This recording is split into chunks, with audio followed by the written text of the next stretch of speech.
change your heart, change your life, change the planet. Hey everybody, it's Tim Van Orden, and I'm in the midst of one of my moments, and I caught myself in my process, and I thought this might be a good opportunity to share with you how I deal with things. I'm running here on Mount Anthony in Bennington, and I just took a really bad fall. I kicked a root, smashed my toes, and went down pretty hard, and came up looking like this. Cut my hand open pretty bad, and it hurts a lot. I probably need stitches. The wound is pretty deep. And as I noticed this just now, when I was getting up, I thought to myself, all the things that I'm not going to be able to do. I'm not going to be able to rest my palm on the keyboard to work on my laptop. I'm not going to be able to do my squats tonight because I hold a 50-pound block of salt, big salt lick, in my arms to my chest as I do the squats. Well, now I can't do that. And my brain started going through all these things that I was going to have to deal with. And then I thought I'm going to have to go to the hospital, and that's a really sensitive part of the body, and they're going to be sticking needles in there, and that's not going to be fun. I remember cutting my foot open when I was in 8th grade and just tore my foot wide open on some glass. And they went in with a toothbrush before they gave me any anesthetic. They were like grinding the open wound with a toothbrush to clean it out. And it was just off the charts excruciating. So I had flashbacks of that. Like, what are they going to be putting a toothbrush in there to get all the dirt out and just grinding away in the wound?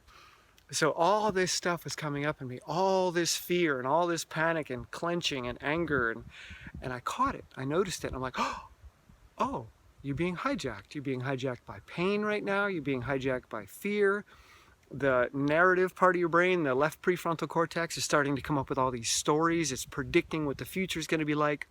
And the anterior cingulate cortex is adding all kinds of suffering to those stories.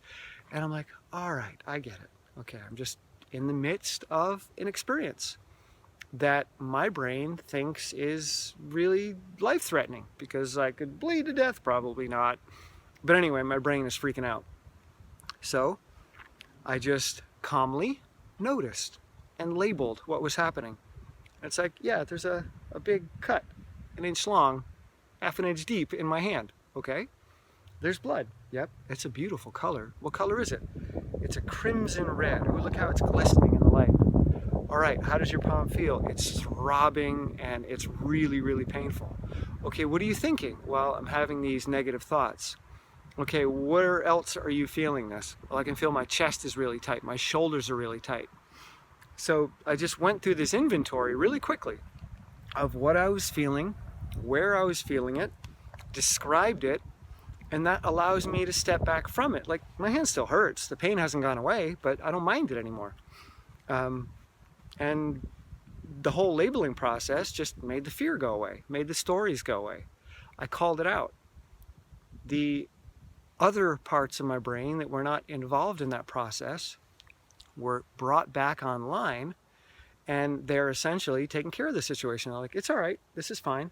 Maybe it's not pleasant, maybe it's going to hurt some more when we go get it taken care of, but that's okay, it hurts right now. So we're already dealing with pain, and we can do that. Yep, there's pain, I'm fine, it's good. So this is just one way that I've learned how to deal with things that has really made a big difference in my life. In psychology, they call this naming and reframing, which is a part of cognitive behavioral therapy technique. And it's pretty effective. I employ it quite often, especially when I'm out in the woods and getting hurt, which is pretty frequent. And it helps get rid of the fear. It helps get rid of the stories. It helps get rid of the doomsday future that your brain is creating. And instead, just put you right here in the moment, like, okay, I've got to get back to my car and get to the hospital. That's it. And I'll finish the run, and I'll enjoy it, and I'll enjoy the book that I'm listening to. And it's all good. So, I love you guys, and I will see you soon. I'll let you know what happened. Bye. 4 stitches. I can't turn the camera off. Hit it with a bloody knuckle. Ugh.